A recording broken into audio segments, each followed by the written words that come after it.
Supreme court का senior citizen पर धमाकेदार आदेश, मिल गई संजीवनी। थंबनेल आपने देखा होगा। थंबनेल के अनुसार ही वीडियो में बहुत सारी चीज़ों को बताया गया है। सुप्रीम कोर्ट का बहुत महत्वपूर्ण आदेश है जो सारे सीनियर सिटीजन्स को, पूरे देश के वरिष्ठ नागरिकों को पता होना चाहिए। उनको पता होना चाहिए कि सुप्रीम कोर्ट पूरे देश में सर्वोच्च न्यायालय जो ऐसी संस्था है जो आपके अधिकारों की रक्षा करती है और बार बार आपके हितों के लिए, आपके जो अधिकार हैं उनके लिए लगातार अच्छे और बड़े आदेश जारी करती है। उन्हीं अच्छे और बड़े आदेशों की श्रृंखला में आज का ये हमारा जो वीडियो है उसी टॉपिक को लेकर है। आज एक बहुत बड़ा आदेश जो है आपसे डिस्कस करेंगे और सीनियर सिटीजन्स की जो स्थिति है देश में, हम भी चाहते हैं स्थिति वो सुधरे, स्थिति मजबूत हो और उनके साथ जो चीज़ें हो रही हैं वो ना हो। तो सुप्रीम कोर्ट का बहुत बेहतरीन, बहुत शानदार ये आदेश है। आप लोगों से रिक्वेस्ट है कि चैनल को सब्सक्राइब कर लें। आप लोग चैनल को सब्सक्राइब करने के बाद नोटिफिकेशन का जो बेल है उसको ऑल पर सेलेक्ट करें और वीडियो को शेयर करना ना भूलें, क्योंकि आप लोगों के शेयर करने से ही बाकी लोगों तक भी वीडियो पहुंचता है और ये कानूनी जानकारी जो उन तक पहुंचनी चाहिए, उनका अधिकार है, आप लोगों के ज़रिए ही संभव हो पाता है। तो वीडियो को शेयर ज़रूर करें। आइए शुरू करते हैं वीडियो। तो सबसे पहले देश के जो CGI हैं इस वक्त के, CGI संजीव खन्ना साहब, उनको प्रणाम, नमस्कार।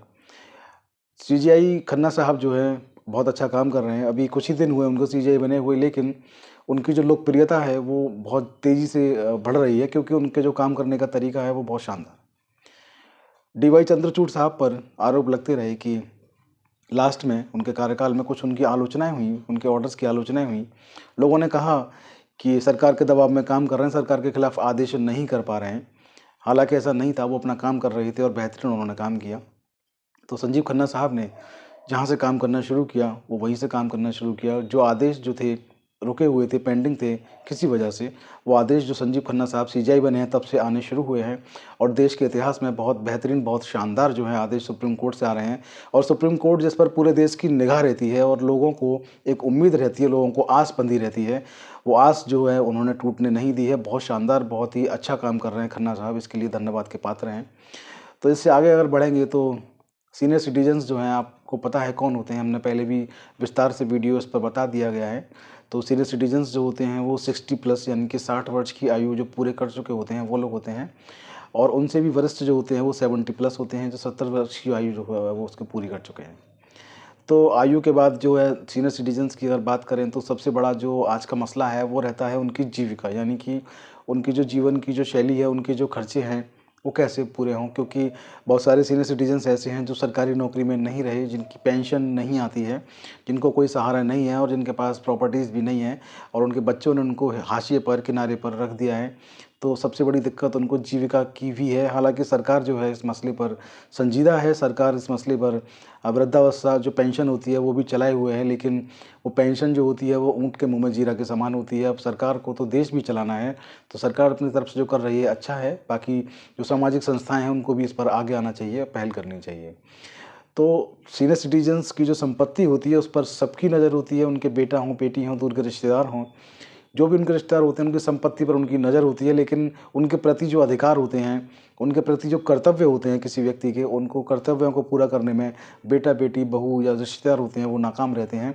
और इसलिए सीनियर सिटीजन्स का जो कहेंगे कि बुढ़ापा है वो थोड़ा कष्टकारी हो जाता है। और बहुत सारे सीनियर सिटीजन्स को आपने सुना होगा ये कहते हुए कि बुढ़ापा बड़ा बुरा होता है।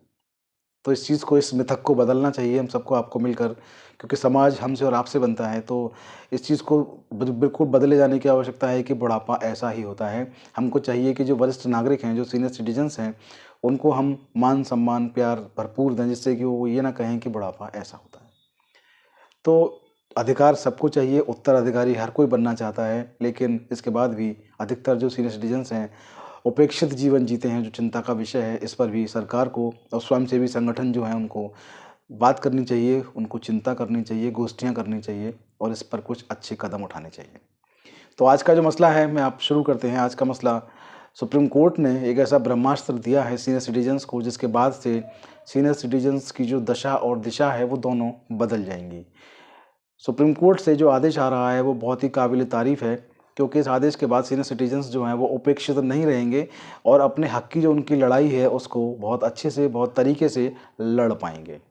इस केस में मैं आपको बता दूं इस केस के फैक्ट क्या हैं। इस केस में एक सास है और एक बहू है। बहू और बेटा जो है वो एक साथ रहते हैं, सास भी उसी मकान में रहती हैं।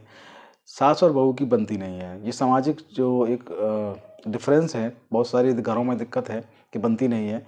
तो वहाँ एक्सट्रीम पर, यानी कि जब वो चीज़ें बहुत ज़्यादा बढ़ जाती हैं तो क्या होता है, तब जो मुकदमेबाजी होती है, उस मुकदमेबाजी का ये एक कहेंगे कि नमूना है। तो इस केस में भी जो हैं सास हैं, उनका आरोप है कि बहू अत्याचार करती है और अत्याचार उन पर कर रही है और उनको उनके ही घर से निकालने की है साजिश कर रही है और प्रयास कर रही है कि कैसे जो है वो यहाँ से निकल जाएं। सास का ये भी कहना है कि बहू जो है वो घरेलू हिंसा करती है और बेटा जो है वो कुछ नहीं कहता, उसको सपोर्ट करता है। तो समाज की सच्चाई ये भी है। खैर, इस केस का जो फैक्ट है, तो सास जो है वो सीनियर सिटीजन एक्ट जो है, यानी कि वरिष्ठ नागरिकों के लिए जो भरण पोषण अधिनियम बनाया गया, तो उसके अकॉर्डिंग जो है वो केस करती हैं और बेटा बहू को घर से निकालने के लिए अपने संबंधित जो मजिस्ट्रेट होते हैं वहाँ पर जाकर वो सीनियर सिटीजन के एक्ट के तहत केस को दायर कर देती हैं। इधर बहू क्या करती है कि बहू जो होती है वो सास के खिलाफ डोमेस्टिक वायलेंस का केस दर्ज करवा देती है और अधिनियम के हिसाब से घर में रहने के लिए जगह की मांग करती है। ये मामला जब निचले स्तर पर सुलझ नहीं पाया, तो निचले स्तर पर जो फैसले आए निचली कोर्टों के, तो जो डोमेस्टिक वायलेंस था उसने बहू के हक में आदेश दिया और जो सीनियर सिटीजन एक्ट था उसने जो सास हैं उनके हक में आदेश जारी किया। तो मामला सुप्रीम कोर्ट पहुंचा और मैं आपको बता दूं, सुप्रीम कोर्ट में जो मामला जो तय किया, 3 जस्टिस की बेंच थी, जिसमें हमारे पूर्व सीजेआई चंद्रचूड़ साहब, Indira Banerjee, justice Indira Banerjee, justice Indu Malhotra, 3 justice की जो पीठ थी उसने इसको तय किया। और इस केस को तय करने में जो लैंडमार्क जो उन्होंने जजमेंट दिया, बहुत बेहतरीन, बहुत शानदार ये आदेश है। उन्होंने कहा कि सीनियर सिटीजन्स को अधिकार दिया गया और डोमेस्टिक वायलेंस जो एक्ट है उसमें महिला को अधिकार दिया गया। क्योंकि जो सास हैं वो भी एक महिला हैं, इसलिए डोमेस्टिक वायलेंस उनके अधिकारों की भी रक्षा करता है। यहाँ मसला एक बहू को घर से निकाले जाने का है, लेकिन जहाँ पर सीनियर सिटीजन एक्ट और डोमेस्टिक वायलेंस जो एक्ट है, अगर वो दोनों आपस में टकराएंगे, क्लैश करेंगे, तो वहाँ पर सीनियर सिटीजन्स को ही वरीयता दी जाएगी। मसला बस घर से बेदखली का ना हो। तो सुप्रीम कोर्ट का बहुत शानदार ये आदेश है कि उन्होंने कहा कि ये जो है जब भी सीनियर सिटीजन एक्ट और डोमेस्टिक वायलेंस एक्ट में टकराव होगा, क्लैश होगा, जब ये देखा जाएगा कि दोनों अधिनियम आपस में टकरा रहे हैं, तो उस वक्त में सुप्रीम कोर्ट की जो गाइडलाइन है बहुत काम आएगी। क्योंकि पूरे देश का ये हाल है कि बहुएं जो हैं वो घरेलू हिंसा का मुकदमा कर देती हैं और जो सीनियर सिटीजन्स होते हैं, यानी कि सास ससुर जो भी वरिष्ठ नागरिक होते हैं, वो डोमेस्टिक वायलेंस के केस जो उनके खिलाफ चल रहा है उसमें भी अपनी बात को रखते हैं। और जब उनको घर में रहना, उनको अपने ही बनाए हुए घर में रहना मुश्किल हो जाता है, तो वो चाहते हैं कि ऐसे हालात में बेटा बहू जो है घर से बाहर निकल जाएं। तो जब वो सीनियर सिटीजन एक्ट में जब कोर्ट में जाते हैं, मजिस्ट्रेट कोर्ट में जाते हैं, तो वहाँ उनके हक में फैसला होता है। तो ऐसे में ये याद रखने वाली बात है, पिछले ऑर्डर में भी हमने बताया था कि ऐसे केसेस में सीनियर सिटीजन एक्ट को ही वरीयता दी जाएगी, यानी कि वरिष्ठ नागरिकों को ही वरीयता दी जाएगी, ना कि जो घरेलू हिंसा डोमेस्टिक वायलेंस जो अधिनियम है, घरेलू हिंसा अधिनियम, उसको वरीयता दी जाएगी। तो घरेलू हिंसा अधिनियम पर हमेशा सीनियर सिटीजन एक्ट जो है वो हावी रहेगा। इस केस में भी ये बताया गया है।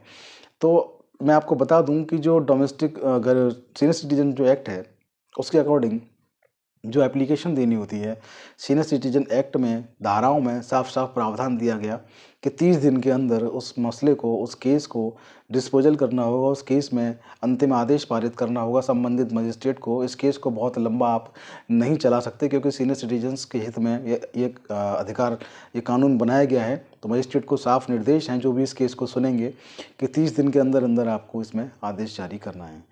तो कुल मिलाकर ये है कि सुप्रीम कोर्ट ने यहाँ स्पष्ट कर दिया है कि सीनियर सिटीजन्स जो हैं देश के वरिष्ठ नागरिक हैं और उनके बाद जो अगली पीढ़ी आई उसका उन्होंने पालन पोषण किया, इसलिए उनके अधिकार भी बहुत ज़्यादा हैं।